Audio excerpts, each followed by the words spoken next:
पूरे प्रशासन को सरकार एक ही संदेश देती है कि अगर तुम हमारी सेवा करोगे तो तुम्हें मेवा मिलेगी। तो कर सेवा ले मेवा। उसमें चुनाव आयोग जो है एक तरह से वॉच डॉग की जगह नहीं बल्कि पेट डॉग की तरह जो है नरेंद्र मोदी के चरण चाटता हुआ दिखता है। एक अरबी की कहावत है, गिरगिट चाहे कितने ही रंग बदल ले लेकिन रहता गिरगिट है। जब से चुनाव आयोग में जब से सुनील अरोड़ा बैठे हैं, उन्होंने भारतीय जनता पार्टी के हित में कानून की धज्जियां उड़ाकर रख दी हैं। दोस्तों आदाब अर्ज़ है, मैं निसमत खान हिंद वॉइस से आपसे मुखातब हूँ। मेरे साथ रविंदर कुमार जी अब हमारे चैनल पे आते हैं। हमारे चैनल के VIP हैं और बहुत बहुत खैर मकदम है रविंदर कुमार जी आपका। हमारे साथ आप समय निकाल के आते हैं और ऐसे मौके पे आए जब देश में पूरे पैंडेमिक फैला हुआ है, स्टूडियो आते हैं। आपसे एक सवाल पूछना है। हमारी सरकार जो है, मौजूदा सरकार, केंद्रीय सरकार, ये उपहार बहुत देती है। जिस तरीके से चीफ जस्टिस को दिया गया था, पुराने जो है उनको अवार्ड दिया गया था, बाबरी मस्जिद का वर्डिक्ट देती, शासन में राज्यसभा की मेंबरशिप दे दी गई। इसी तरीके से कई लोग और हैं जिनको देते रहेंगे। लेकिन एक बड़ा नाम आ रहा है जो मुख्य चुनाव आयुक्त थे, उनका नाम आ रहा है कि उनको अपनी कुर्सी में बैठे बैठे ही गवर्नरशिप ऑफर होगी, गोवा के वो गवर्नर होंगे। यानी खुले आम, जिसको कहते हैं ना खुला खेल फरुख्ताबादी हो रहा है कि तुम मेरी पीठ खुजलाओ, मैं तुम्हारी पीठ खुजलाऊंगा। उन्होंने जिस तरीके से ऑर्डर पास किए हैं कि ममता बनर्जी को तो उन्होंने बैन कर दिया और मोदी जी को कुछ नहीं किया, अमित शाह को कुछ नहीं कह रहे, बाकी सब बैन करते चले जा रहे हैं। इलेक्शन की धज्जियाँ बिखेरी जा रही हैं, हर जगह हो रहा है और कुछ उनकी से नहीं है, लेकिन उनको एक रिवार्ड मिल रहा है। तो आपकी क्या राय, क्योंकि आपने तो इन लोगों को बड़े करीब से देखा है। एक अरबी की कहावत है कि गिरगिट चाहे कितने ही रंग बदल ले लेकिन रहता गिरगिट है।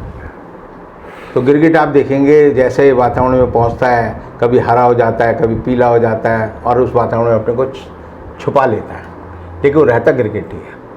तो आप एक चीज़ समझ लीजिए कि भारतीय जनता पार्टी की सरकार ने, जो सुनील अरोड़ा हैं, जो 13 तारीख तक देश के मुख्य चुनाव आयुक्त थे, उनको जो है रिटायर होने से पहले ही ये तय कर दिया कि तुम्हें गवर्नर बनाया जाएगा और गवर्नर बनाकर तुम्हें गोवा में भेज दिया जाएगा। तो एक तरह से ये ऐसे है कि पदासीन जो मुख्य चुनाव आयुक्त है, उसके सामने मोदी जी ने एक गाजर पहले लटका दी थी और इशारा कर दिया था कि तुम हमारे इशारे पर चलोगे तो इसका रिवार्ड तुम्हें मिलेगा।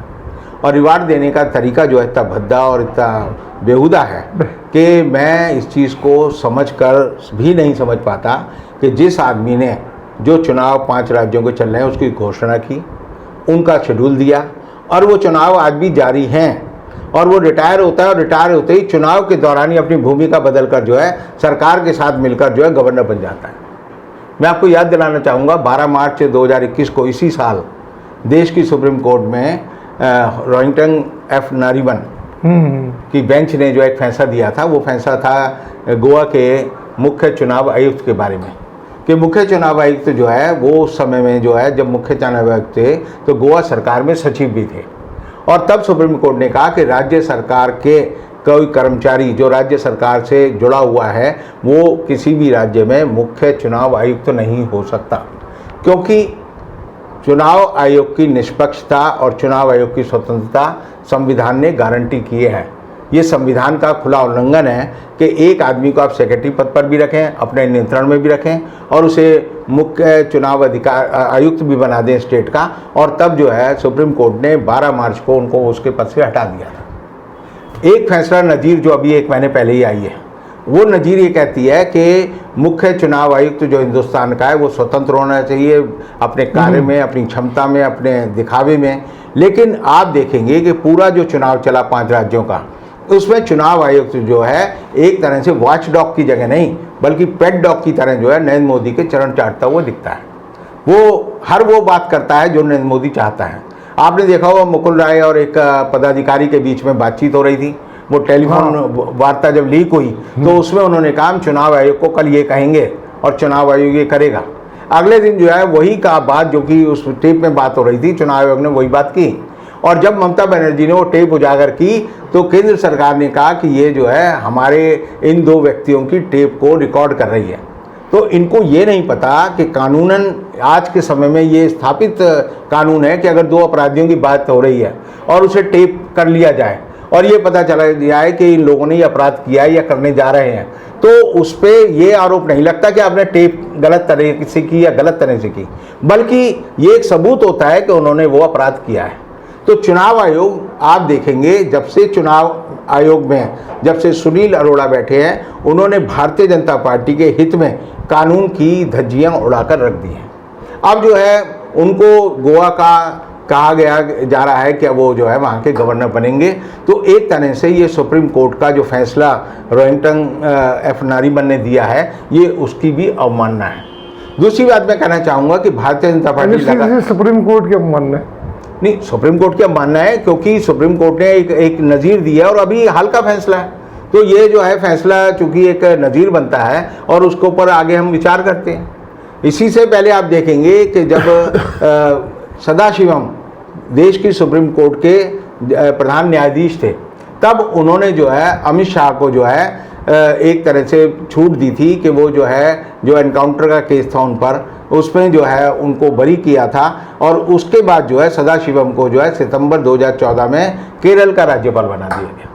उससे पहले आपने जैसे अभी जिक्र किया अभी हमारे सामने ही कि रंजन गोगोई ने राम जन्मभूमि का फैसला दिया और 2-3 फैसले लीग से हटकर गलत फैसले दिए, उनको तुरंत जो है भारतीय जनता पार्टी ने राज्यसभा में अपना जो है सदस्य बना दिया, राष्ट्रपति ने उन्हें मनोनीत कर दिया जी। अब ऐसी हालत में देखिए कि पूरी जुडिशरी को, पूरी कार्य क्षमता वाली जो न्यायपालिका है उसको और पूरे प्रशासन को सरकार एक ही संदेश देती है कि अगर तुम हमारी सेवा करोगे तो तुम्हें मेवा मिलेगी।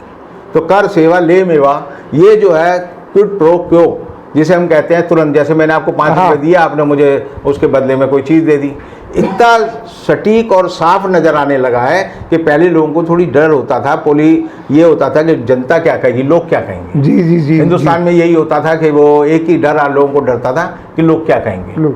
लेकिन इस सरकार ने लोग क्या कहेंगे वाले डर को जो है मिटा दिया है और सिर्फ खुला खेल फर्रुखाबादी जो आपने बोला है वो बिल्कुल सही है, क्योंकि इस सरकार का मानना है कि जो आप जो है जो भी करो बिना लज्जत के करो, बिना डर के करो, बिना किसी तरह की हिचक के करो, और करो इसलिए क्योंकि ताकि आपका जो है जो चमचे हैं, आपके जो मानने वाले हैं और जो लोग रीढ़ की हड्डी वाले हैं वो आपसे डरें।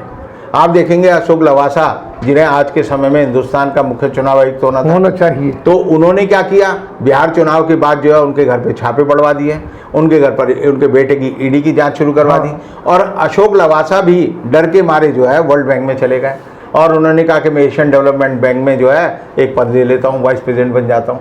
तो अशोक लवासा को हटाकर अब जो मुख्य चुनाव आयुक्त बने, मैंने पिछली बार भी कहा था कि ये मुख्य चुनाव आयुक्त जो बने हैं ये इंडियन रेवेन्यू सर्विस के आदमी हैं, ये IRS हैं, ये CBDT के चेयरमैन थे।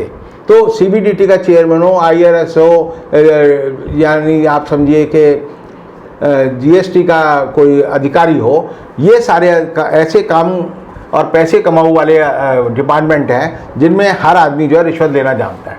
अब CBDT का चेयरमैन है, उसको जो है आपने चुनाव आयुक्त बना दिया, मैं नहीं कह रहा कि नहीं बन सकता, लेकिन बना दिया तो उसकी कार्य क्षमता जो है नोट निकालने की तो हो सकती है, लोगों को डराने धमकाने की तो हो सकती है, लेकिन प्रशासन कैसे स्वच्छ चलाना है इसकी नहीं हो सकती। और इसीलिए मोदी जी जो है उन लोगों को आगे लाते हैं जो कि उनके भरोसे रहें, उन पर टिके रहें। और इसीलिए मैं आपको हमेशा कहता हूँ कि ये किसी भी बड़े अधिकारी को तब तक निश्चित स्थान नहीं देते ताकि वो इनके खिलाफ फैसले ना ले सकें। आप देखिए ईडी का जो चेयरमैन है, जी जी जी, ईडी का जो डायरेक्टर है वो जो है तदर्थ एडॉक चल रहा है, वो रिटायर हो चुके हैं, उनको एक्सटेंशन दे दी। CBI का जो चीफ है वो अभी तक फाइनल नहीं हुआ, 16 तारीख को जो है 16 अप्रैल को उसकी बहस होनी थी सुप्रीम कोर्ट में, वो नहीं हुई, वो भी एक अस्थायी है। दिल्ली पुलिस का पुलिस आयुक्त रिटायर होने जा रहा है 2 महीने बाद, वो भी स्थायी नहीं है।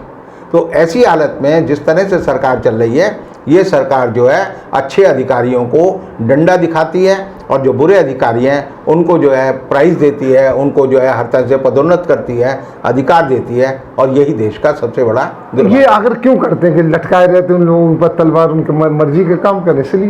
इसलिए अगर फुल फ्लेज वो होगा तो अपने विवेक से काम करेगा, और अगर नहीं करेगा तो रात भर हटा देंगे उसे, कहेंगे तू एडॉक है, तू जा अपनी कर। तो इतनी बड़ी पदाधिकारी होने की इतनी बड़ी लागत, तो उस पद पे बैठ के निर्णय कैसे करते होंगे इतने निर्णय कहाँ करते हैं? जो सरकार कहती है, आप देखिए ना, जब दिल्ली में 26 जनवरी को लाल किले पे पूरा हंगामा हुआ तो उससे 2 दिन पहले अमित शाह गए पुलिस हेडक्वार्टर और समझाया है दिल्ली पुलिस आयुक्त को कि तुम्हें ये करना है। आप उससे पहले देखेंगे सीलमपुर में जो दंगे हुए उस समय भी अमित शाह जो है पुलिस हेडक्वार्टर गए और फिर समझा दिया ये करना है।